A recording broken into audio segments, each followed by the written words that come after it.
bem-vindas, bem-vindos, bem-vindes. Meu nome é Carolina Costa Ferreira, eu sou professora do IDP e esse é o IDPcast, uma produção acadêmica audiovisual que tem como objetivo, nessa terceira temporada, a discussão de temas importantes das ciências criminais. E hoje nós vamos receber, no nosso episódio, a Ana Maria Prates Barroso, que é doutoranda em Direito Constitucional pelo Instituto Brasileiro de Ensino, Desenvolvimento e Pesquisa, pelo IDP, é mestra em Direito pela Universidade Federal de Pernambuco, foi defensora pública e atualmente é procuradora do Distrito Federal, é professora de Direito desde 1999 e é advogada nas áreas de Direito Penal e Direito Administrativo Sancionador. Nesse nosso episódio, o que é o quarto e último dessa temporada, já estou com saudades, nós vamos discutir as relações entre racismo e processo penal. Estudos criminológicos e político-criminais já indicam uma grande relevância nas relações entre raça e ciências criminais. E nós já sabemos há décadas que o sistema de justiça criminal é seletivo, que o sistema de justiça criminal tem como prioridade a criminalização de pessoas negras, jovens e pobres. Porém, as articulações entre gênero, raça e classe, ainda que diretamente apresentadas nos dados, muitas vezes não trazem uma articulação necessária para o campo da dogmática, nem da dogmática penal e nem no processo penal. E é exatamente nesse sentido é que nós vamos ouvir a Ana Maria Prates Barroso sobre uma série de questões relacionadas aos atuais posicionamentos dos tribunais superiores sobre abordagem policial, sobre reconhecimento de pessoas, sobre as articulações possíveis entre raça e processo penal. Ana Maria, muito bem-vinda. Eu que agradeço, Carol. Para mim é um prazer ter você aqui. Também é importante eu registrar que você é organizadora, junto com a professora Régia Mabel da Silva Freitas, da obra Direito Negro Referenciado entre Grilhões Escravagistas e Justiça Racial. Ana, para a gente começar a nossa conversa, por que é tão importante pensarmos nas intersecções entre racismo e violações a garantias no processo penal? Quando nós estudamos processo penal, nós sabemos que temos uma série de garantias processuais, temos o devido processo legal, ampla defesa, contraditório. Você pode dar alguns exemplos de como pode haver essa articulação entre raça e processo penal? Bom, Carol, é interessante que toda vez que a gente fala em racismo e processo penal, já vem à mente o crime de racismo e o crime de injúria racial. Né? Então, quando você fala, vamos falar sobre racismo e processo penal, a pessoa já imagina que é o crime de racismo. Mas eu creio que essa visão que a gente está tentando, pelo menos nessa conversa agora, é justamente de como o racismo e o processo penal se retroalimentam. Como a questão raça, ela alimenta o processo penal e o processo penal alimenta a questão do racismo. Então, como você disse aí na abertura, nós sabemos que a justiça penal é uma justiça seletiva, a seletividade é natural dela. O grande problema que nós temos no Brasil, e isso já é objeto de diversas pesquisas que comprovam, é que nós temos uma seletividade racial penal. Né? Então, na realidade, o que você tem uma seletividade não por crimes, não por fatos, mas por pessoas. Né? Então, a pessoa negra, ela é selecionada como praticante de algum crime que eu não sei qual ser. Né? Então, ela praticou alguma conduta que eu vou anular. Né? Então, é disso que a gente está falando. E isso é interessante porque quando a gente remonta à época da escravização, a gente vê como o negro, o escravo, ele era conhecido. Né? Ele era um objeto para o direito civil, mas ele era pessoa para o direito penal. Então, a porta de entrada do negro, como ser humano, como pessoa, foi pelo direito penal. Uhum. Né? E mesmo com a suposta, né, que eu chamo de abolição formal, você tirou a figura do escravo e foi para a figura do negro, que saiu do negro escravizado para o negro bandido. Né? Então, essa figura, a punição só mudou de mãos. Ela saiu do senhor e foi para o Estado. E nisso vem o papel do processo penal. Né? Em 1941, por mais que você diga, mas nós já tínhamos vários anos após a escravização, então você tinha um lapso temporal, mas você não tinha um lapso cultural, um lapso educacional, um lapso profissional, em que esse negro foi inserido na sociedade. Então, em 1941, quando nós tivemos o Código de Processo Penal, todo mundo costuma dizer que é um código fascista, com ideias fascistas. E eu costumo dizer que ninguém diz que é um código racista.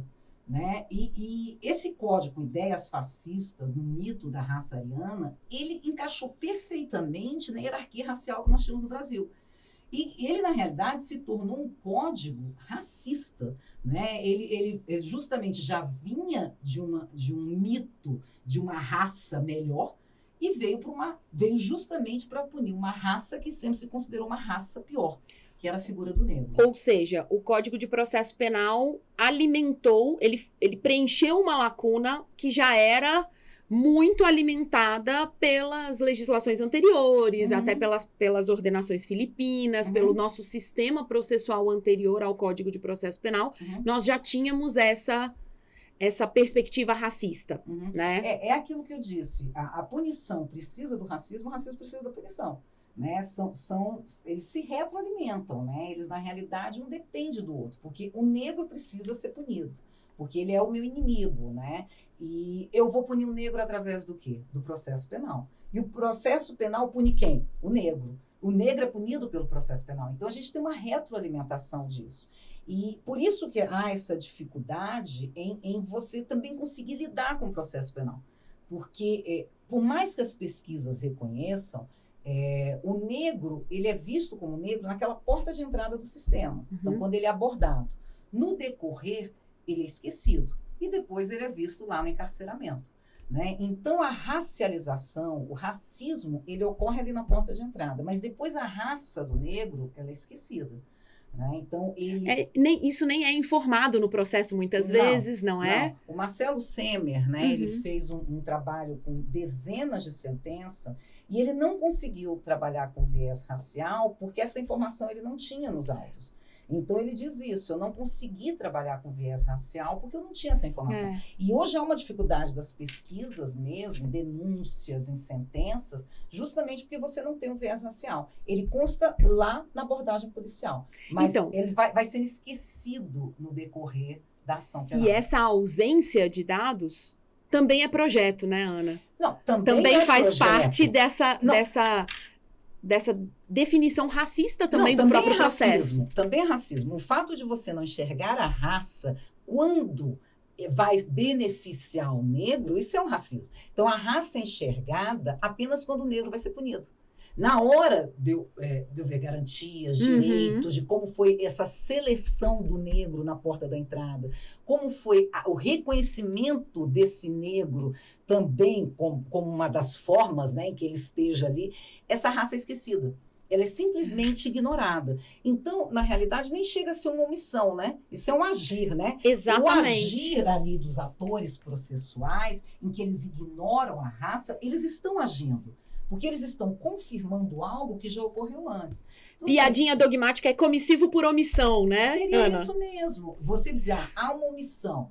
Não há uma omissão, há uma inércia e um agir. Porque a partir do momento intencional em que eu confirmo essas informações e não questiono, não quero saber, mas por que esse negro foi abordado? Por que eu tenho tantos negros sendo abordados? Eu normalizo isso como sendo parte do sistema. Eu não estou me omitindo, eu estou agindo. Né? Eu estou confirmando o racismo que começou na ponta. Então, não tem como a gente negar. A estrutura processual penal, ela é racista. Ela veio desde as legislações e hoje ela continua na interpretação, ela continua na aplicação, né? E continua dessas condenações que nós temos visto. Né? Então, hoje, não precisa mais de ser questionado. As pesquisas demonstram, as pesquisas científicas, imensas pesquisas demonstram isso. Né, que o negro é o alvo do sistema processual penal no nosso país. Eu não vou falar em outros países, porque a gente sabe que também é. Sim. Mas do que a gente está falando agora, o negro é o alvo. O negro é o alvo. E a prática penal indica isso, né, Ana? Indica. Quando a gente vê uma sala de audiências, onde estão as pessoas brancas e onde estão as pessoas negras? Isso mesmo, né? Eu fui defensora há muitos anos, né? Então, algo que me incomodava, hoje, por mais que eu creio que a gente teve uma evolução, não tem como negar. Né? A questão das cotas hoje, você vê negros, eu vejo colegas negros, né? São mais novos, mas eu vejo. Mas na minha época eu era praticamente a única. E eu via negros só no banco dos réus. E aquilo me incomodava muito. E eu pensava, mas por que as pessoas da minha cor não estão aqui do meu lado? Por que elas só estão lá? E isso sempre foi algo que me incomodou muito, né? O fato de eu sempre me sentir uma estranha, ali, né, junto de um sistema de justiça em que eu era fazia parte dos atores processuais, eu não estava no banco dos réus, mas pessoas da minha cor só estavam no banco dos réus. Uma vez ou outra a gente encontrava o negro, hoje também ainda é exceção, por mais que tenha crescido, mas a gente sabe que os negros como atores processuais, isso ainda é exceção. Então, esse incômodo, na realidade, não é só meu, né? Hoje, a vantagem de nós negros hoje já fazermos parte, começarmos a fazer parte do sistema de justiça também, a gente começa a questionar isso, né? Juízes, promotores, advogados, defensores, procuradores começam a questionar. Cadê os negros aqui do meu lado? Porque o negro sempre está lá do outro lado, né? Por que o negro... Eu sempre vejo um negro ali. Né? Então, tem algo de errado aqui, tem algo de errado. Né? E o sistema processual penal, ele alimenta esse erro. Ele alimenta quando ele não quer ver como o negro está ali. Né? Ele alimenta quando ele viola garantias, não são garantias como ele viola de todo mundo. O que eu digo é o seguinte, a gente debater que nós temos um sistema que se diz acusatório, não é acusatório, é inquisitório, isso já é um debate que todos nós já sabemos. Isso aí a gente não sai disso.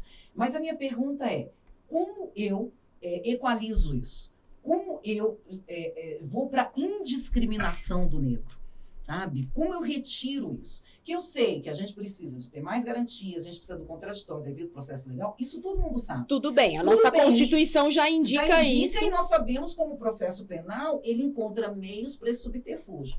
Mas a minha pergunta é, mesmo ele encontrando esses meios para o subterfúgio, como a gente faz para ter um sistema de processo penal não racista, menos racista? Eu acho assim que a gente já sonha, né?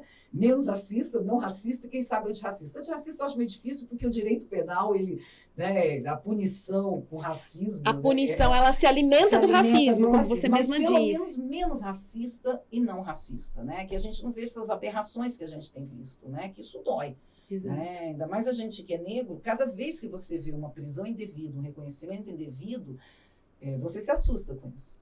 Né? Eu acho que todo mundo já ouviu declarações de negros, juízes negros, promotores negros, advogados negros, que dizem que morrem de medo de sair na rua sozinhos.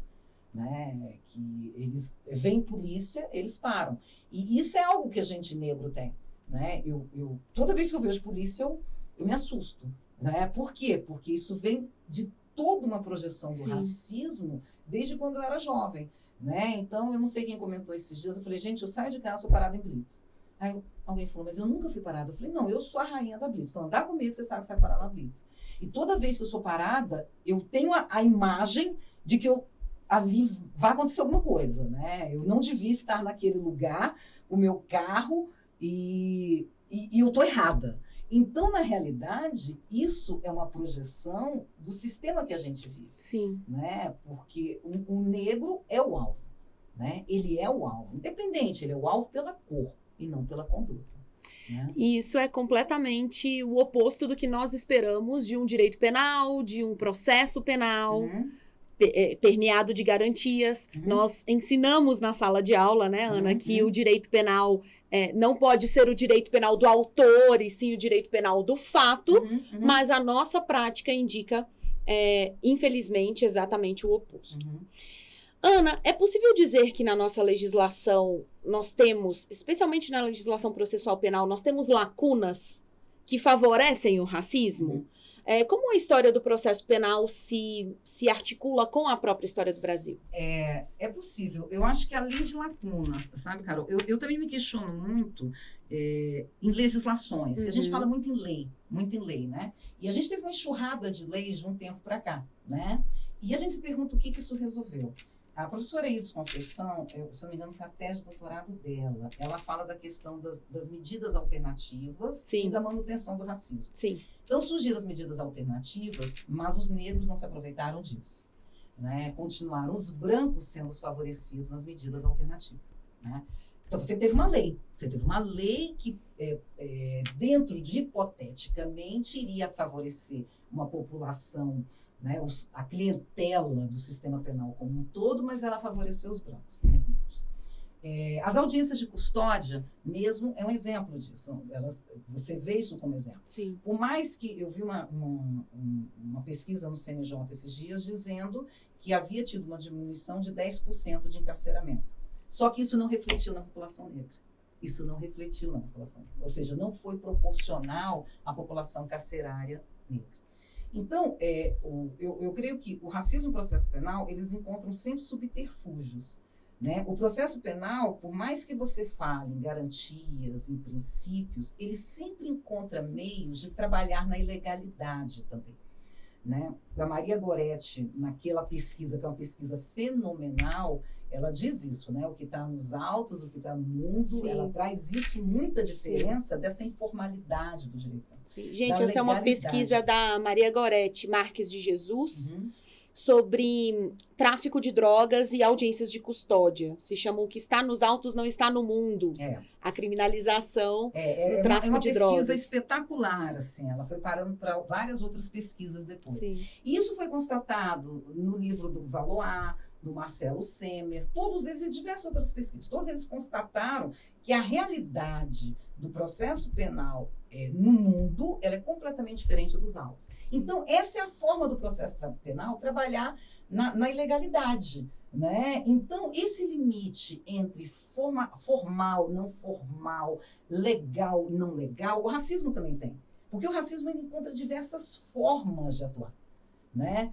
O professor Felipe Freitas mesmo, uma vez ouvindo ele dizer, ele falou, olha, até mesmo um elogio ao cabelo do negro pode ser um racismo. E é verdade, né? Quando viram para mim e falam assim, você tem uma beleza exótica. Lógico que isso é um racismo, sabe? Assim, você é uma negra competente, mas por que eu tenho que ser negra, né? Assim, a minha competência, por quê? Porque o negro não é, então você é uma negra competente, então tá sempre me lembrando, né? Tá sempre ali. Desse outro lugar, né? Mas eu te elogiei, né? E isso ocorre no sistema de justiça também. Então, o que acontece? Mas nós trouxemos novos sistemas para averiguar isso. A audiência de custódia, ela serve para isso. Mas isso tem sido feito? Não tem sido feito. E isso se liga ao que você falou na nossa primeira conversa aqui, Ana, sobre a importância da discussão sobre raça na porta de entrada.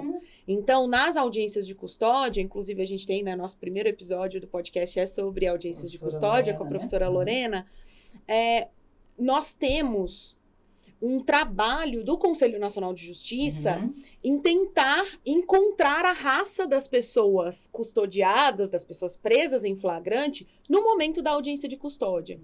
E houve um trabalho com juízes e juízas para que essa pergunta fosse feita em audiência de custódia. Muitos juízes, em primeiro lugar, se negam a fazer essa pergunta, acham que ela não é necessária, acham que ela não é importante. E número 2, quando fazem, a fazem com muito incômodo.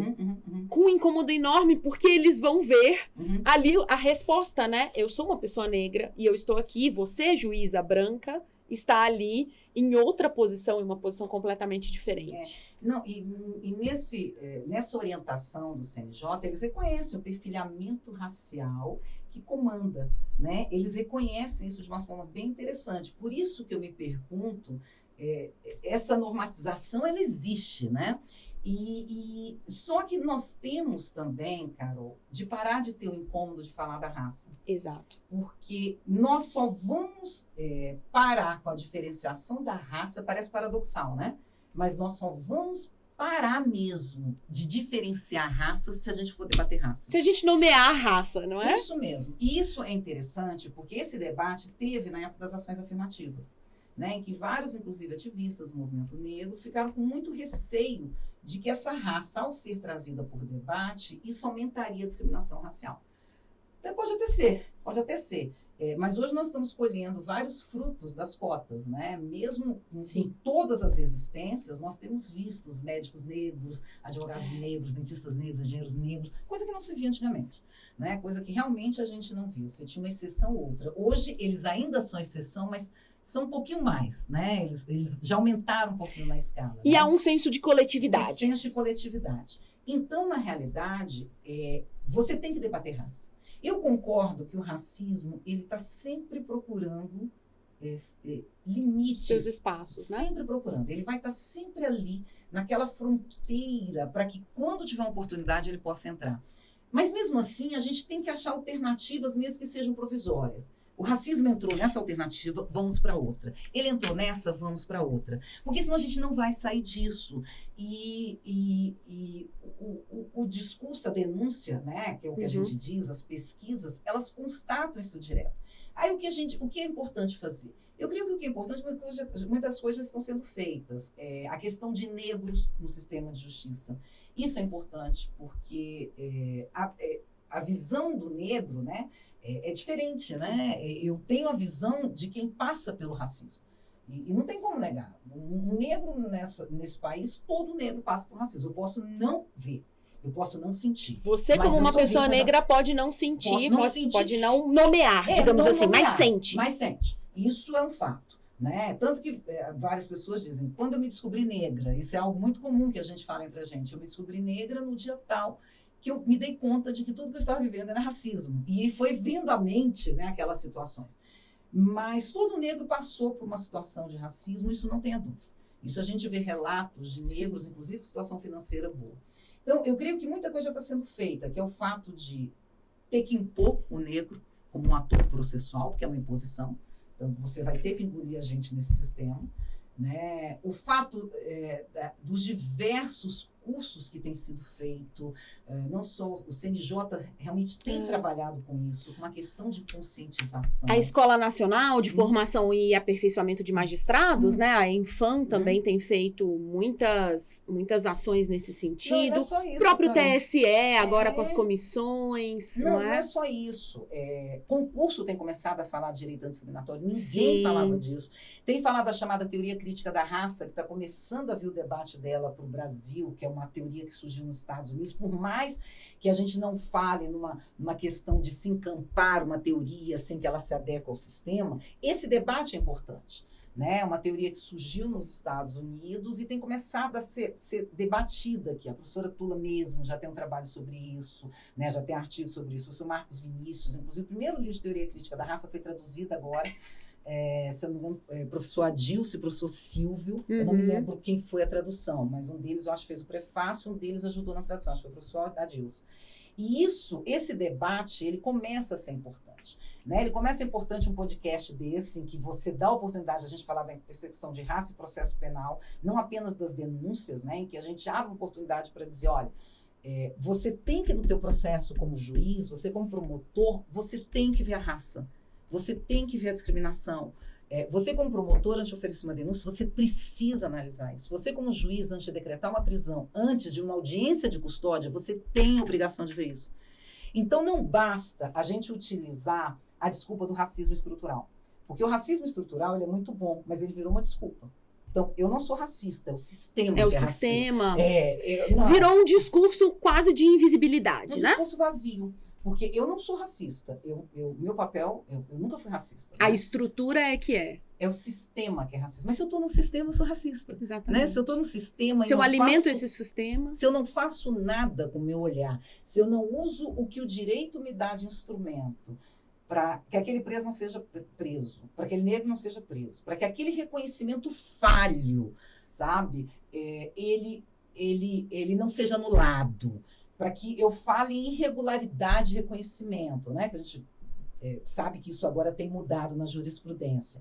Mas se eu mantenho isso, eu estou sendo racista. Exatamente. Né? E, na realidade, eu estou fechando os olhos para isso, porque eu estou alimentando com base no que já vinha, no que vinha de um passado, no que já vinha na época da escravização. Então, a gente não teve uma mudança substancial.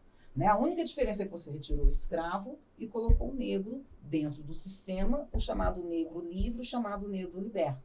Né? Então, isso tem que começar a ser debatido, além da reforma de um sistema, da reforma... Da natureza do sistema. Da natureza do sistema, das leis, do novo Código de Processo Penal, porque nada vai adiantar. Se quem interpreta as leis continua tendo a visão racista, vai arrumar meios. O racismo está sempre ali, dentro dos meios, né? Falando nisso, né? Falando nos limites, o racismo sempre encontra seus limites, sempre encontra as brechas no sistema. Nos últimos 2 anos, nós temos visto precedentes importantes, sobretudo no Superior Tribunal de Justiça, e isso é muito importante, porque o STJ é o responsável pela uniformização da jurisprudência em nível nacional.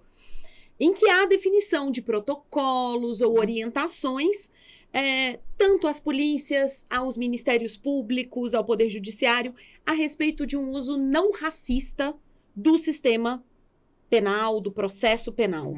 E eu queria que você falasse um pouco mais sobre isso, né? Os casos de reconhecimento, tanto na fase de inquérito quanto na fase judicial, na abordagem policial. Como é que o STJ tem estabelecido esses protocolos? Eu creio que a gente teve uma virada, né? Eu costumo dizer que foi uma virada jurisprudencial. Por exemplo, no caso de reconhecimento de pessoas, até há 2 anos, pode-se dizer, o STJ entendia que um reconhecimento que tinha vício, ele não era passível de anulação. Ele era apenas uma mera irregularidade. Né? E nós tivemos uma virada, até com foi o ministro Schietti, né, o relator, né, de 2 anos para cá, em que foi se entendido que o reconhecimento de pessoas que não segue no mínimo um protocolo, mínimo, que o Código de Processo Penal, por mais que ele não dê estabeleça tantos parâmetros, ele tem um parâmetro mínimo. Que não obedece um parâmetro mínimo é passível de nulidade. Né? Até então, o STJ também estava trabalhando com a questão da raça de uma forma, como é que eu diria, mais acessória. Né? Até porque o primeiro caso do reconhecimento que teve, esse caso do ministro Schietti, o réu era branco. Né? Era um réu branco. E às vezes o racismo era tratado sempre dizendo racismo estrutural, sabemos que os negros são presos, mas nunca de uma forma direta, né? E agora mesmo teve um voto do ministro Schietti, eu até anotei aqui, porque eu sou péssimo, número 158580, falei, deixa eu anotar, porque eu sou péssimo, e em que ele veio trabalhando com a questão racial mesmo, né? Ano passado já tinha tido um debate do ministro Sebastião, em que houve a abordagem de um negro, e houve toda essa caracterização. E ele foi voto vencido, um voto maravilhoso do ministro Sebastião, em que ele diz, aqui houve um racismo.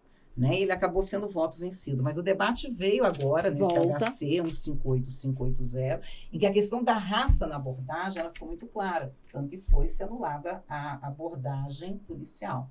E isso é importante. Sabe? O fato do STJ se pronunciar, por mais que já haja estudos, se eu não me engano é do William Seconello, né? Ele fez um estudo no Tribunal de Justiça de Santa Catarina, depois do voto do Schietti, e percebeu que ninguém citou o acórdão dele no reconhecimento de pessoas. Ninguém, nenhum voto citou. Ele fez o estudo com vários julgamentos. Por mais que muitas vezes não chegue à ponta, e todo mundo fala isso, todo mundo diz, olha, a coisa não chega à ponta. O Marcelo Semer, no livro dele, ele fala isso do regionalismo, que as pessoas seguem a jurisprudência dos seus tribunais. Só do Tribunal Estadual. Mas mesmo assim, você está dando uma oportunidade disso chegar ao STJ e ser questionado. Né? Mesmo assim, essa oportunidade está sendo dada.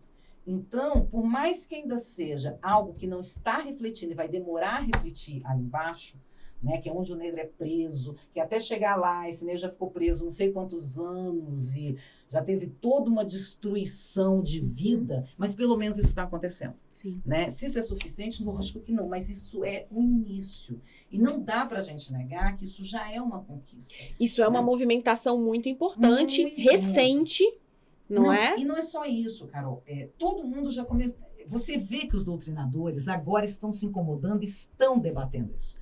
Se sentem provocados a falar sobre raça. Doutrinadores que nunca mencionaram raça, que nunca falaram em raça, estão agora trazendo esse debate. E isso é muito bom, porque a gente tem, a gente diz o seguinte, que o racismo não é um problema nosso dos negros, o racismo é um problema do branco, sabe? Porque não fui eu que implementei isso. Não foi você que criou o racismo, né? Eu sou a vítima do racismo, então não é um problema meu, é um problema do outro, mas o reflexo é em mim. Sim. Né? Então, quando você tem esse tanto de aliado debatendo isso, a gente vê que a gente começa a ter um movimento que vai além da gente, né? Um movimento que não fica só a gente ali, né, caindo, se debatendo, como se estivesse tentando pegar fôlego, se afogando, desce, pega ar, se afoga, desce, né, sobe, pega ar.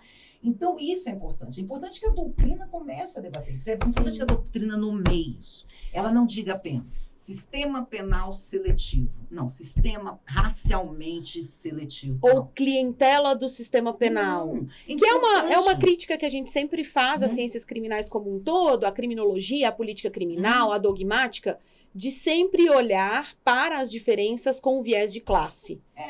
Invisibilizando raça e gênero, especialmente num país como o Brasil, em que o racismo forma a nossa sociedade. O racismo forja a nossa sociedade. Isso ainda é uma herança. É uma herança que a gente tem do mito da democracia racial, em que nós não somos racistas, em que todo mundo aqui é cordial, em que nós temos uma miscigenação, então você não consegue saber quem é negro, quem é branco. Lógico que sabe. Numa porta de entrada, todo mundo sabe que eu sou negra. A gente sabe pela abordagem, né? A gente sabe justamente pela abordagem policial. Eu sempre digo, você vai saber que você é negro numa abordagem policial, numa blitz que você é parado, quando você chegar no local e só te ver como negra. Ali você sabe que você é negro. Então, por mais que fale-se miscigenação, ali alguém vai lembrar para você quem você é, e que você é negro e você está no lugar errado. Exato. Então, isso vem. Então, essa interpretação processual penal, essa aplicação do processo penal, ainda vem disso, de uma forma de você não querer enxergar isso. E os doutrinadores, dentro dessa pesquisa, eu fui ler doutrinadores anteriores, tem doutrinadores, tem 5 volumes, não falam em raça e cor, um momento, não utiliza a expressão raça, cor e negro. Um momento, mas como é que você escreve um livro de processo penal em que você não fala do negro? Como é que você tem um manual de processo penal? Como é que você aborda um processo penal e você não fala do negro? Que processo penal democrático é esse que você está abordando? De onde você tirou esse processo penal democrático em que o negro existe? Você não reconhece o momento que esse negro está entrando no sistema, que o negro é mais encarcerado. Então, como é que você fala nisso? Como é que você tem um processo penal com garantias constitucionais democráticos? Sem reconhecer esse desequilíbrio, essa desigualdade prementes. Ana. Agora, os mais novos já têm tratado. Então. Fazendo também, vamos fazer a minha culpa. Não, os mais novos têm começado a tratar disso. Realmente, você começa a ver. E não são os mais novos. Então, há um incômodo provocado talvez pelos mais novos, provocado por esse movimento das cotas, por esse movimento de ocupação de espaços, em que os antigos brancos também se veem obrigados a estudar. Isso é muito bom. Isso pra gente é muito bom, sabe? Quanto mais gente falar, mais você é ouvido, mais isso chega na ponta, mais o juiz que vai fazer audiência de custódia, o promotor que vai denunciar, o advogado que vai defender, vão ter esse incômodo, vão se lembrar disso. E outra coisa, né, Ana? Fico pensando nessas decisões do STJ, do ministro Schietti, do ministro Sebastião. Quando nós, como professoras, levamos essas decisões para a sala de aula e demonstramos essas decisões como decisões que são exemplo de como se pode articular a raça e processo penal, a nova geração já se acostuma com essas articulações e já vai ser possível avançar mais ainda nesse debate. Ela é provocada para isso, coisa que não acontecia. Eu, na minha faculdade, nunca ouvi ninguém falar de raça. Né? Mas eu me lembro de não professor negro também que eu tenha tido, sabe? Estou tentando me lembrar aqui, mas eu realmente não tive. Né? E ninguém falou disso para mim. Né? Então, o direito me foi ensinado como algo não pertencente também aos negros, né? Ele não pertencia. Só nesse sentido da igualdade formal. Mas ele foi ensinado e eu te disse, eu cheguei na defensoria e levei um susto, né? Porque o direito que tinha me ensinado, ele não era aplicado na vida real para quem era negro, né? E para quem é, né? Porque isso ainda é hoje. E eu me perguntava, mas e essa igualdade que dizem que existe, né? E a gente percebe isso quando a gente entra numa vida real. Eu, óbvio, que percebi isso pela minha cor, né? Então, é evidente que isso se fez notar, né? Eu, na hora, senti o impacto daquele sistema que eu estava ali. Eu levei um susto com aquele sistema, né? Até então, eu vivia numa ilusão de uma igualdade mesmo, em que a gente, aquilo que sempre fala no Brasil, que não tem diferença, não existe dia da consciência negra, existe dia da consciência humana, porque todo mundo tem que ser consciente, né? Aquela desculpa racista que se tem para continuar invisibilizando o racismo. Então... Ana, a Convenção Interamericana contra o Racismo, a Discriminação Racial e as Formas Correlatas de Intolerância foi promulgada agora em 2022, em janeiro de 2022 no Brasil. Como você vê os efeitos dessa inserção ao nosso sistema normativo de um compromisso internacional dessa envergadura? Nós podemos pensar em um controle de convencionalidade aplicado às garantias processuais penais? Sem dúvida, Carol. Assim, foi uma vitória, né? Porque ela foi votada, né?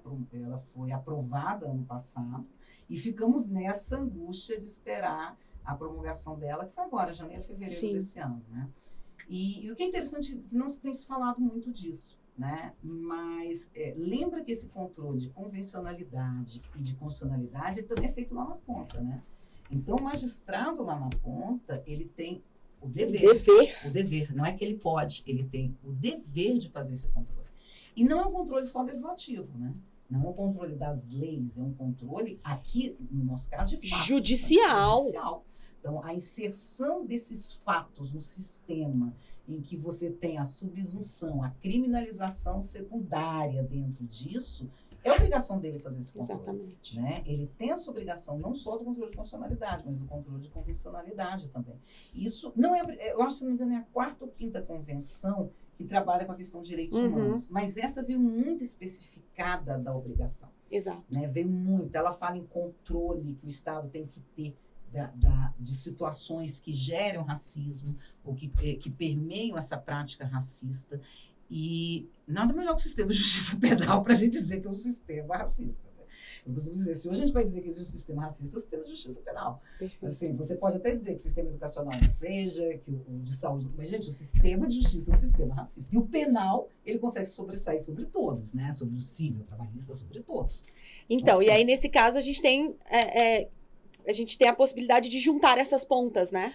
Sim. Tanto as decisões do STJ quanto o controle de convencionalidade, tentando encontrar esses limites para o racismo não se manifestar. Nós já tivemos vários julgamentos em que as convenções foram reconhecidas, né? Aquela questão da prisão civil foi com base em convenção. Então, vários julgamentos em que o Supremo já reconheceu as convenções como limite, né, como um limite constitucional, né? Porque elas são incorporadas dentro como Constituição, né? Como emenda constitucional. Então, nós temos vários julgamentos, não foram poucos, não. Então, eu acho que, caminhando como a gente está caminhando, se a gente não tiver eu costumo dizer que a justiça tem isso, né? Você pega um caminhar e depois você para, volta 10 passos, né? Mas se a gente continuar caminhando, eu creio que logo nós vamos ter julgamentos nesse sentido de reconhecer a convenção. Não só no crime de racismo, porque a tendência é que isso ocorra também no crime de racismo e de injúria racial, mas no racismo dentro do sistema. Perfeito. Vamos para a nossa última pergunta. Você já disse que você foi defensora pública por muitos anos, você é advogada, criminalista, você é uma mulher negra de destaque nos campos em que você atua, nas organizações sociais, né, políticas. Como é que o seu estar no mundo se articula com seus objetos atuais de pesquisa? O que você pode contar para quem nos assiste, para quem está nos ouvindo, sobre as suas últimas experiências de pesquisa? Pois eu resolvi escrever sobre essa questão racial até por uma provocação sua, né? E eu sou muito grata a isso. Foi uma provocação. Mas eu não imaginava que isso fosse mexer tanto comigo. Né? Tanto que eu falo, né, eu começo a sentir, não imaginava. Que por mais que eu seja uma mulher negra e sempre vi a questão racial, o estudo aprofundado, ele veio agora. E isso me deu um susto imenso, sabe? Foi além de susto, me deu um pânico mesmo. E encarar essa realidade do racismo, né, e de todas as situações que eu já vivi e vivo, foi muito interessante lidar com isso na tese. Foi muito interessante mesmo, porque vem todas as memórias, né, de vida do negro ao seu lado, né, do filho da amiga negro que é parado o tempo todo, né, de você se ver como a única negra na escola do seu filho, de várias situações que você passou por uma questão racista. Então, o escrever, o ver isso, você vê literalmente sentindo na pele. Literalmente. É o que eu digo, é uma coisa que a gente diz que a gente sente, porque é a nossa pele mesmo que gera discriminação. Que está sendo colocada também no trabalho, que está sendo colocado em jogo, né? Isso mesmo. E isso é importante porque, na realidade, é um olhar que a gente traz mesmo, um olhar diferente. Antes de vir para cá, eu estava ouvindo um vídeo de um ator negro dizendo que queria ser dirigido por um diretor negro. Aí perguntaram, mas por que você quer ser dirigido por um diretor negro? Ele falou, a Lista de Schindler foi dirigido por alguém que tinha relação. Exato. Aí ele citou um filme italiano, que era sobre a máfia, por quem tinha sido dirigido. Aí ele falou, não que um branco não precise me dirigir num filme desse, mas eu sei que o negro sabe o que é ter que escovar o cabelo, o que é alisar um cabelo para poder ser aceito, o que é ser abordado pela polícia, o que é sofrer tudo isso. Então, a gente como negro, a gente vai ter um olhar mais sensível, é uma questão cultural. Foi muito interessante que ele falou, uma questão cultural. Então, aqui eu digo que é uma questão jurídica. Também. Né? É uma questão jurídica. Então, quando você trabalha com mais negros no sistema, isso é uma questão jurídica mesmo, de se saber o que eu sinto, né? E como eu vejo isso. Só que hoje o nosso sistema ainda é permeado por brancos. Então, nós temos que fazer com que o sistema haja independente de quem esteja lá. Né? Ele precisa agir contra o racismo. Ele tem que ir além dessas denúncias, né? Ele precisa agir contra o racismo no sistema. Não estou falando do crime de racismo, a gente não fala disso. Sim. Contra o racismo no sistema. Ele precisa agir. As consequências são muito nefastas, sabe, Carol? São muito nefastas. Assim, eu fico me perguntando como esses jovens vão conseguir, sabe? Porque viver com medo é muito horrível. Você ter medo de um sistema do qual você faz parte é horrível. E você sabe que se você cair naquele sistema, você não sai daquele sistema mais. Não é porque você não vai dar conta, é porque não vão conseguir te tirar de lá. Né? Só por causa da sua cor. Só por causa da sua cor. Então, tem algo de errado no nosso sistema. E a gente sabe que tem. Então, olha, a gente tem que começar a propor alternativas, mesmo que sejam imbecis, mesmo que sejam alternativas precisa reivindicar esses instrumentos. Nossa, o que está sendo proposto é um absurdo. Está falando é uma coisa ridícula. Sim, mas vamos tentando, né? Um fala um ridículo, outro vem, tenta fazer um encaixe aqui, sabe? É assim que a gente vai aprimorando, a gente precisa disso, né? Bom, Ana, muitíssimo obrigada. Eu que agradeço, Carol. Pela nossa conversa, pelas suas provocações. E agora, para a gente encerrar a nossa conversa, eu queria saber se você tem alguma dica de livro, documentário. Eu tenho. Eu queria indicar, são 2 livros recentes, né? Eu estou vendo que você está com livros assim que são mais, né? Mas são 2 livros recentes. Um é A Justiça é uma Mulher Negra, da professora Chiara e da professora Lívia. A professora Lívia é uma promotora negra, a professora Chiara é uma procuradora federal negra. E escreveram um livro belíssimo, em que elas concentram muita coisa na questão afro-brasileira, falam dos rituais, da questão de uma cultura nossa que foi roubada também. Né? Então, é um livro belíssimo, leio. A Justiça é uma Mulher Negra. E tem um livro do professor Adilson, que é um livro que eu amo, que é Pensando como Negro. Ele faz uma hermenêutica jurídica dentro da negritude. Ele traz algo que essa teoria crítica da raça, que a gente falou aqui bem pouquinho, ela traz, que é o chamado storytelling, né? Que é você relatar os fatos dentro da tua visão. Então, é um livro maravilhoso, sabe? Para quem é constitucionalista, para quem não para você ter um novo olhar de interpretação do direito. Então, são 2 livros que eu queria indicar. Você está com 2 maravilhosos aí para indicar, né? Pois é. Então, eu trouxe aqui para indicar para as pessoas.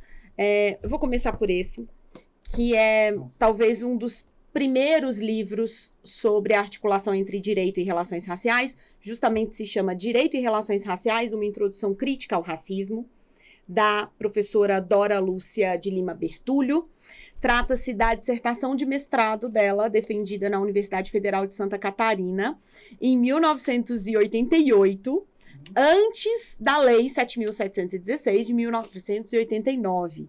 Então, e esse livro só foi publicado em 2019. Então, a gente vê também o racismo nisso, né? Nessa falta de interesse, digamos assim, editorial das editoras de publicarem livros de pessoas negras logo após a publicação da dissertação. A gente tem, é muito comum, né? Logo após a publicação da dissertação, a pessoa já consegue publicar em formato de livro. Isso é uma pessoa branca, né? Isso não necessariamente é fácil para uma pessoa negra. E essa publicação foi apoiada e articulada por uma coletividade de estudantes negros e negras da Universidade de Brasília, que se organizou e promoveu também essa publicação. E eles estudam a Dora Luz. Exatamente. Esse livro dela é uma referência para quem quer estudar. Iniciar os estudos sobre direito e relações raciais. E esse ele é um clássico, porém é um lançamento, que se chama O Pacto da Branquitude, da Cida Bento. Cida Bento também é uma intelectual negra muito famosa, né? Ela tem mestrado e doutorado em psicologia social na Universidade de São Paulo. A Cida Bento ficou conhecida, né, com esse conceito, o pacto narcísico da branquitude. Esse livro aqui é um resumo tanto da dissertação quanto da tese de doutorado dela, em que ela faz estudos de caso de processos seletivos, de entrevistas de emprego com pessoas brancas, com pessoas negras, mostrando que entre uma pessoa branca e uma pessoa negra, se a comissão de seleção é majoritariamente branca, ela vai escolher a pessoa branca. Existe uma certa proteção, uma rede de privilégios que é feita por pessoas brancas que domina o mercado, que impede o acesso de pessoas negras. Então, eu recomendo muito esse livro para pessoas brancas, né? Para que a gente entenda o que é branquitude, para que a gente entenda o que é ser uma pessoa branca no mundo hoje, porque para nós, pessoas brancas, o mundo não tem cor, né? O mundo não tem raça.